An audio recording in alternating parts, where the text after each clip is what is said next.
Sleep apnea merupakan gangguan tidur yang terjadi saat pernapasan seseorang terganggu dengan adanya periode henti napas secara berulang pada saat tidur.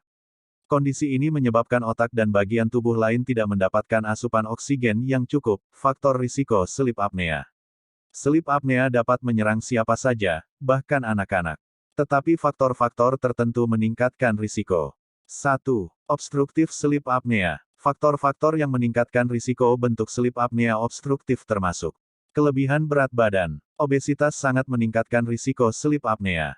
Deposit lemak di sekitar saluran napas bagian atas dapat menghalangi pernapasan.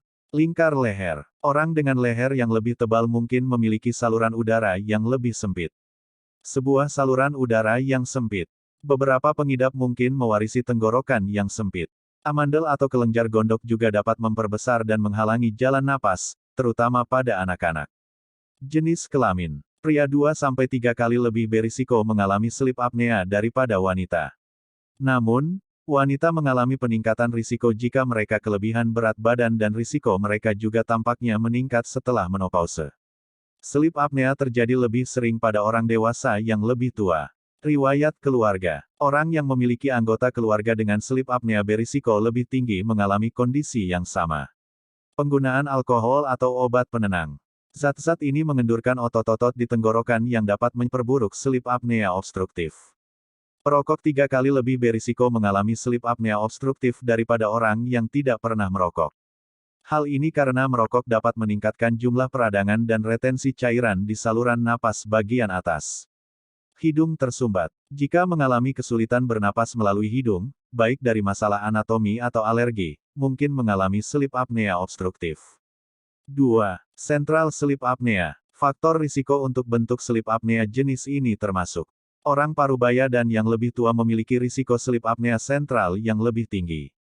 Jenis kelamin. Sleep apnea sentral lebih sering terjadi pada pria daripada pada wanita. Gangguan jantung. Memiliki gagal jantung kongestif meningkatkan risiko. Menggunakan obat nyeri narkotik. Mengonsumsi obat opioid, terutama yang tahan lama bisa meningkatkan risiko sleep apnea sentral. Stroke meningkatkan risiko munculnya sleep apnea sentral. Penyebab sleep apnea. Terdapat 3 jenis sleep apnea berdasarkan penyebabnya. Sleep apnea obstruktif OSA merupakan jenis sleep apnea yang paling sering yang disebabkan oleh adanya sumbatan jalan napas, biasanya karena jaringan lunak di bagian belakang tenggorokan yang kolaps semasa tidur. Sleep apnea sentral CSA tidak ada sumbatan pada jalan napas pada tipe ini, tetapi sleep apnea terjadi karena kegagalan otak untuk memberi pesan kepada otot pernapasan untuk bernapas, terkait dengan instabilitas pusat kontrol pernapasan yang ada di otak. Sindrom sleep apnea kompleks, dikenal sebagai treatment emergent central sleep apnea, yang terjadi ketika seseorang memiliki OSA dan CSA. Gejala sleep apnea. Gejala yang bisa dialami pengidap sleep apnea adalah sebagai berikut. Dengkuran keras. Episode henti napas yang seringkali disadari oleh orang lain. Terengah-engah dalam tidur. Terbangun dari tidur dengan mulut kering. Nyeri kepala saat bangun tidur. Sulit mempertahankan tidur. Mengantuk saat siang hari. Sulit konsentrasi. Iritabilitas. Diagnosis sleep apnea. Jika kamu mengalami gejala sleep apnea, dokter mungkin akan meminta kamu untuk menjalani tes sleep apnea, yang disebut polisomnogram. Tindakan tersebut dapat dilakukan di pusat gangguan tidur atau bahkan di rumah. Polisomnogram atau studi tidur adalah tes multikomponen yang mentransmisikan secara elektronik dan mencatat aktivitas fisik tertentu saat tidur. Rekaman tersebut kemudian akan dianalisis oleh spesialis tidur untuk menentukan apakah pengidap mengalami sleep apnea atau jenis gangguan tidur lainnya. Tes tidur juga dapat dilakukan sendiri di rumah. Dokter akan memberi tes yang sudah disederhanakan untuk mendiagnosis sleep apnea di rumah. Tes-tes ini biasanya mengukur detak jantung, tingkat oksigen darah, aliran udara dan pola pernapasan. Jika hasilnya tidak normal, dokter mungkin dapat meresepkan terapi tanpa pengujian lebih lanjut. Sayangnya, perangkat pemantauan portabel tidak bisa mendeteksi semua kasus sleep apnea. Namun, dokter mungkin masih merekomendasikan polisomnografi bahkan jika hasil awalnya normal.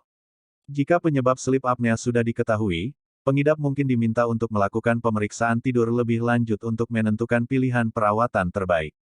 Komplikasi sleep apnea. Jangan sepelekan sleep apnea, karena gangguan tidur ini bisa menyebabkan beberapa komplikasi, sebagai berikut. kelelahan di siang hari, tekanan darah tinggi atau masalah jantung, diabetes tipe 2, masalah hati, pencegahan sleep apnea. Pencegahan dilakukan dengan cara meminimalisir faktor risiko dengan cara memiliki pola makan sehat, berhenti merokok, dan membatasi asupan alkohol. Kapan harus ke dokter? Ketika kamu mengalami gangguan dalam tidur, sebaiknya segera memeriksakan diri